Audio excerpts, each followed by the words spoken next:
سورۃ الفرقان آیت نمبر 72، 330 صفحے پر سورۃ الفرقان کی آیت نمبر 72۔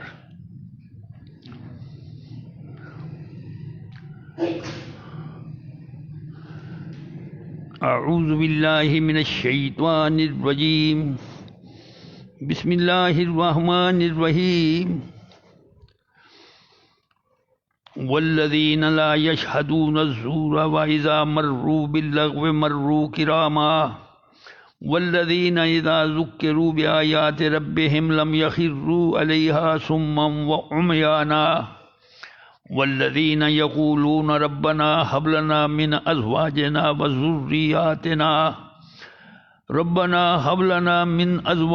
وذریاتنا قرۃ اعین وجعلنا للمتقین اماما اولئک یجزون الغرفۃ بما صبروا ویلقوا فیہا تحیۃ وسلاما خالدین فیہا ویلقون فیہا تحیۃ وسلاما خالدین فیہا حسنت مستقرا و مقاما۔ صدق اللہ العظیم۔ حضرات مکرم، موضوع ہمارا چل رہا تھا پچھلے 2 دنوں سے، ایسے لوگ جو اللہ کے نیک بندے ہیں، اہل اللہ ہیں، عباد الرحمن جن کو کہا گیا قرآن مجید کی زبان میں، رحمان کے بندے، یہ وہ لوگ ہیں، یہ وہ سعادت مند لوگ ہیں جن کی اللہ تعالیٰ نے اس رکوع کے اندر 13 خصوصیات بیان کی ہے۔ پہلے دن 5 خصوصیات بیان ہوئیں، دوسرے دن 4، آج والی آیات کے اندر بھی 4 ہیں، 13 خصوصیات۔ اور یہ 13 خصوصیات جن میں پائی جاتی ہیں ان کو اللہ تعالیٰ نے نوازا ہے ایک خاص لقب سے، اور وہ ہے عباد الرحمن، اللہ کے بندے۔ اس کا قرب بھی حاصل ہے، اس کی عظمت بھی حاصل ہے اس کے اندر۔ تو ان اللہ کے بندوں میں سے ان کی جو خصوصیات ہیں، جو کل انشاءاللہ ایک آیت بچی ہے، اس کا موضوع ذرا مختلف تھا، یہ وہ چلے گی، اور یہ 12 خصوصیات پھر ایک دفعہ میں پوری کی 13 سب کی سب دہرا دوں گا۔ تو یہ آج والی آیات کے اندر اللہ تعالیٰ فرماتے ہیں کہ ان اللہ کے بندوں کی ایک خصوصیت یہ ہے کہ یہ ایسے مقامات جہاں معصیت، نہ اللہ کے حکم کی، اللہ کے رسول کی حکم کی نافرمانی ہو رہی ہو، ایسے مقامات پر موجود نہیں ہوتے، ایسے پروگراموں میں شامل نہیں ہوتے جن کے اندر معصیت کی بو آتی ہے۔ معصیت کا معنی نافرمانی۔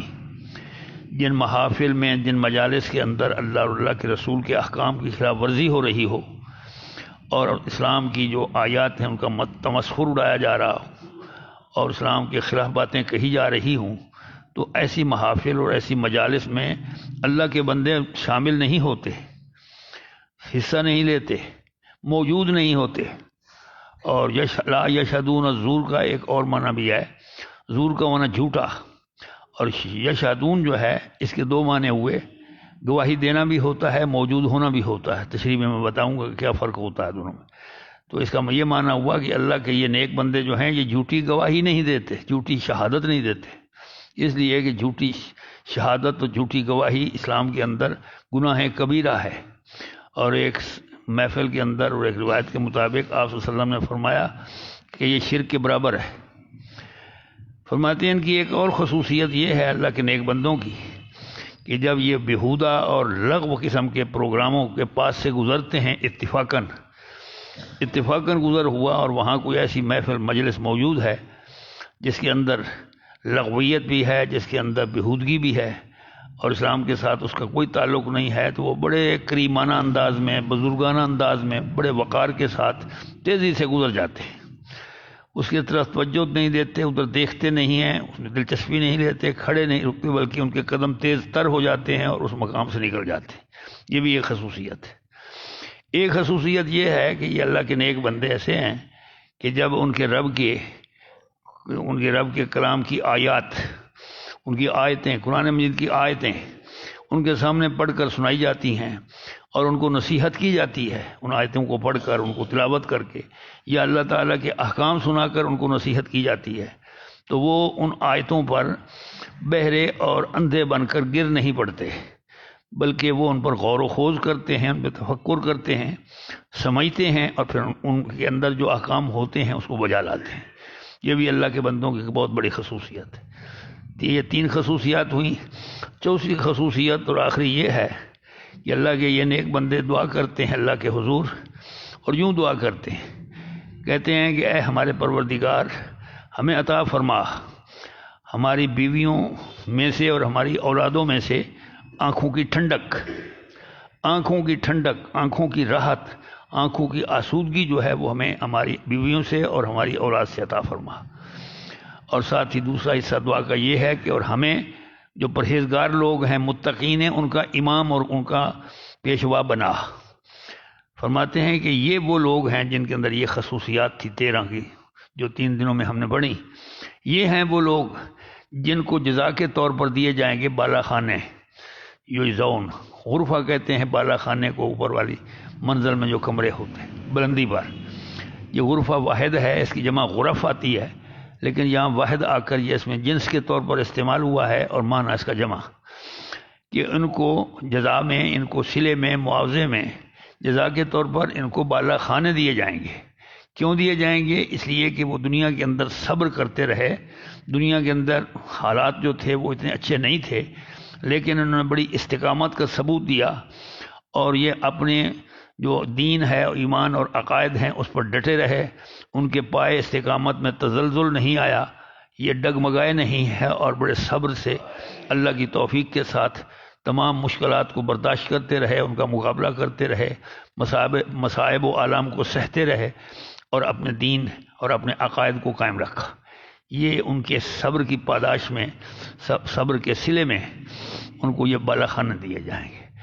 اور یہ مزید یہ ان کو جزا کے طور پر کہ ان کا استقبال کیا جائے گا، جنت کے اندر ان کا استقبال کیا جائے گا، جنت کے بالا خانوں میں، اور وہ بھی دعا کے ساتھ اور سلام کے ساتھ۔ استقبال کون کرے گا؟ یہ فرشتے ہوں گے، اور فرشتے جو ہیں وہ ان کو دعائیں بھی دیں گے، اور ساتھ ہی ساتھ سلام بھی کریں گے، اور ان کے بالا خانوں میں آ کر ان کو مبارکباد بھی دیں گے، اور کہیں گے السلام علیکم، اور مبارک بھی دیں گے، تم بڑے خوش قسمت سعادت مند نکلے، دنیا کے اندر تم نے اچھے عمل کیے، جس کے نتیجے کے طور پر تمہیں یہ بالا خانے جنت کی فضا اللہ تعالیٰ نے عطا کر دی۔ مزید یہ بتایا گیا کہ یہ ان بالا خانوں کے اندر ہمیشہ ہمیشہ رہیں گے، نکلیں گے نہیں، نہ نکالا جائے گا۔ وہ بالا خانے اتنے پرراحت ہوں گے، اتنے راحت بھرے ہوں گے، اور اس کے اندر اتنی آرام اور اتنا سکون ہوگا اور اطمینان اور طمانینت ہوگی کہ اللہ کی نعمتیں ہر قسم کی دستیاب ہوں گی پورے بہشت کے اندر۔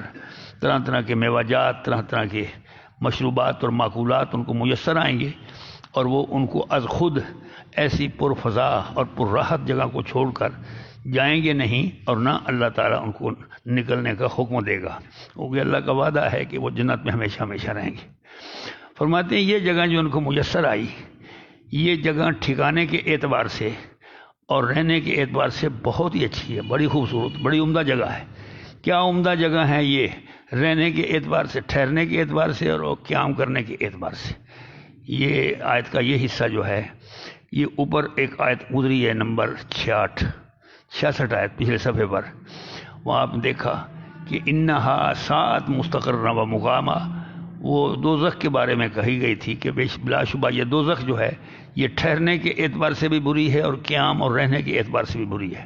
یہ جنت کے اس کے مقابلے پر وہی الفاظ استعمال کیے حسنات کے علاوہ، کہ رہنے کے اعتبار سے اور ٹھہرنے کے اعتبار سے کوئی تھوڑی دیر کے لیے ٹھہرے، 5-10 منٹ کے لیے، تو بھی یہ جگہ بہت اچھی ہے، اور ہمیشہ ہمیشہ کے لیے ٹھہرے تو بھی بہت اچھی ہے، اس سے اکتائے گا نہیں۔ تو یہ ہیں وہ اجر و ثواب جو ان لوگوں کو ملے گے جن کو اللہ تعالیٰ نے عباد الرحمن کہا۔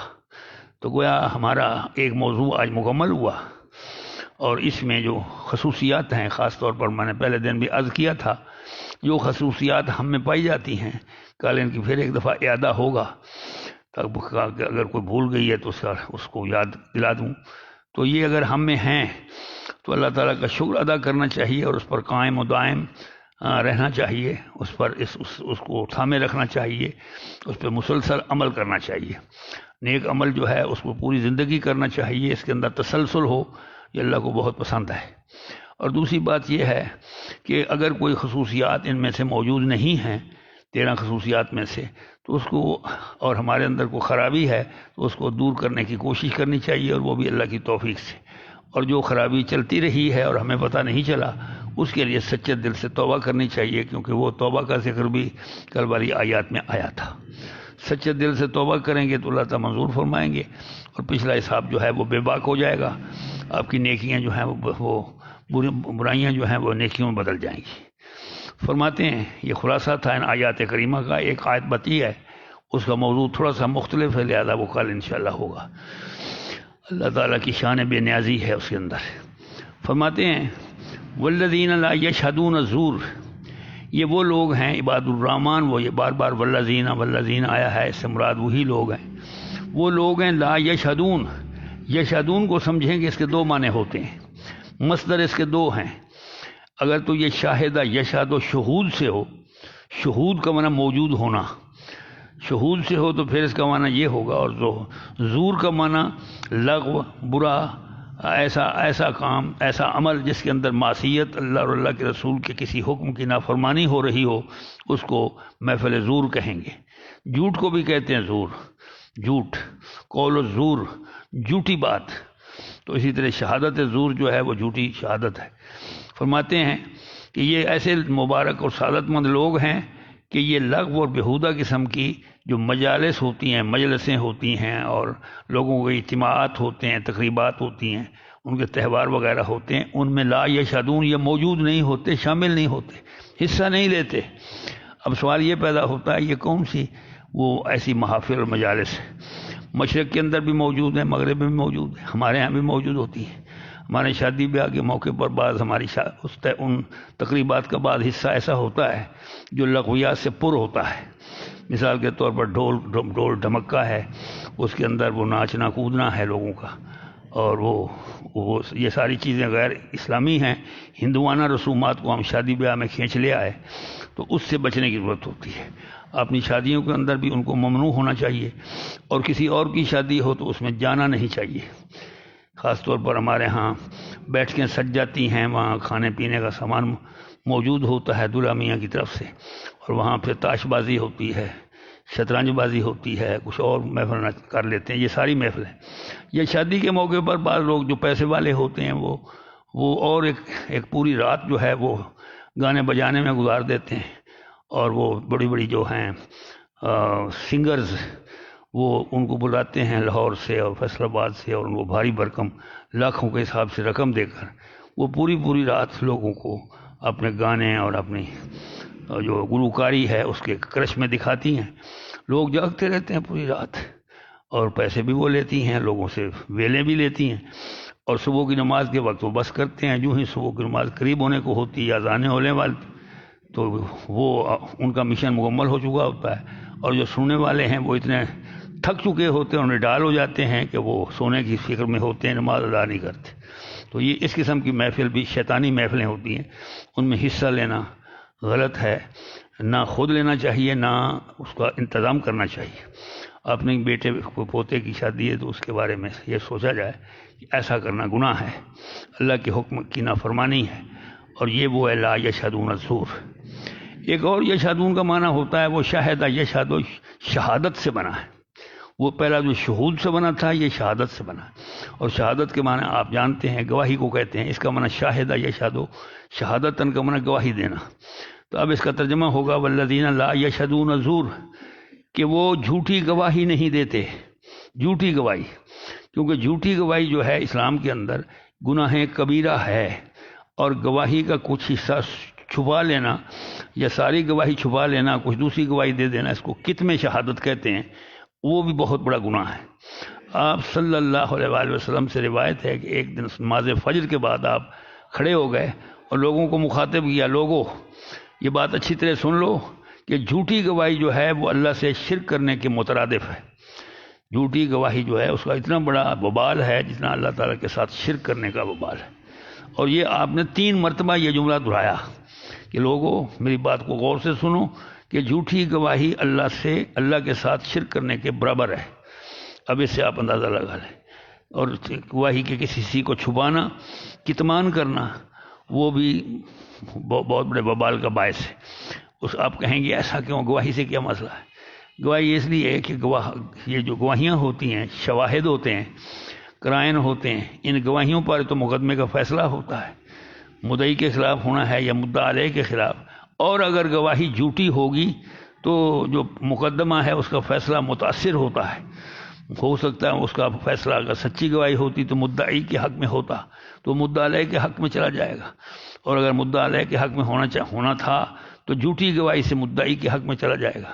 تو اس لیے اس کے اندر حقوق العباد کا اطلاف ہے، حقوق العباد تلف ہو جاتے ہیں، متاثر ہوتے ہیں، اس لیے جھوٹی گواہی کو سخت گناہ کہا گیا ہے۔ تو اس لیے گواہی سچی ہوگی تو مقدمے کا فیصلہ جو ہے وہ جسٹیفیبل ہوگا، وہ انصاف پر مبنی ہوگا، اور اگر جھوٹی ہوگی تو وہ ظلم اور ستم میں شمار ہوگا۔ تو فرماتے ہیں کہ یہ وہ لوگ ہیں جو لغو اور بیہودہ مقامات پر موجود نہیں ہوتے یا جھوٹی گواہی نہیں دیتے، اور فرماتے ہیں اگلی خصوصیت یہ کہ کبھی اتفاقاً، جان بوجھ کر نہیں، کبھی اتفاقاً وَإِذَا مَرُّوا بِاللَّغْوِ مَرُّوا كِرَامًا، اور جب اتفاقاً مرہ یا مرو کا معنی ہوتا ہے گزرنا، مرور اس کا مصدر ہے، مرور زمانے کے گزرنے کے ساتھ، مرور وقت with the passage of time، یہ مرور کا معنی ہوتا ہے گزرنے کی جگہ کو ممر کہتے ہیں۔ ممر یہ عربی زبان کے کچھ لفظ جو ہیں یہ استعمال ہوتے ہیں اردو میں۔ ممر صوت، یہ کان کا سوراخ ہوتا ہے، اس کو ممر صوت کہتے ہیں۔ آڈیٹری کینال اس کو انگریزی میں کہتے ہیں، اور عربی میں اس کو ممر صوت، کی آواز اس میں سے گزر کر اندر جاتی ہے کان کی، اس لیے اس کا نام آواز کی گزرگاہ۔ تو ماتے ویزا مرو، جب وہ گزرتے ہیں اتفاقاً باللغو، کسی لغو پروگرام کے پاس سے، کسی بیہودہ مجلس کے پاس سے، کسی بیہودہ تقریب اور تہوار کے پاس سے لوگوں کا اجتماع ہوتا ہے، تو وہاں کوئی موسیقی ہوتی ہے یا کوئی گلوکاری کا مظاہرہ ہو رہا ہوتا ہے، تو وہاں سے اتفاقاً گزرتے ہیں، تو ان کے گزرنے کا انداز کیا ہوتا ہے؟ مرو کرامہ، تو وہ بڑے کریمانہ انداز میں، بزرگانہ طریقے سے، وہ بڑے وقار کے ساتھ وہاں سے گزر جاتے ہیں، تیزی کے ساتھ قدم بڑھاتے ہیں۔ مرو کرامہ، کرام جو ہے یہ کریم کی جمع ہے، جیسے عظیم کی جمع عظام ہوتا ہے، اور اسی طریقے سے یہ کریم کی جمع کرام ہے۔ تو فرماتے ہیں وہ بزرگانہ انداز میں پر وقار طریقے سے وہاں سے گزر جاتے ہیں۔ حضرت عبداللہ بن مسعود رضی اللہ تعالیٰ عنہ، جو ایک بڑے جلیل القدر صحابی تھے، ان کے بارے میں آتا ہے کہ ان کا اتفاق ایک دفعہ ایک ایسی محفل پر سے، اجتماع پر سے ہوا جہاں موسیقی کا پروگرام تھا، موسیقی کا، تو ان کے کان میں موسیقی کی آواز پڑی، تو انہوں نے اب کپڑے سے اپنے کانوں کو ڈھانپ لیا اور پھر بڑے تیز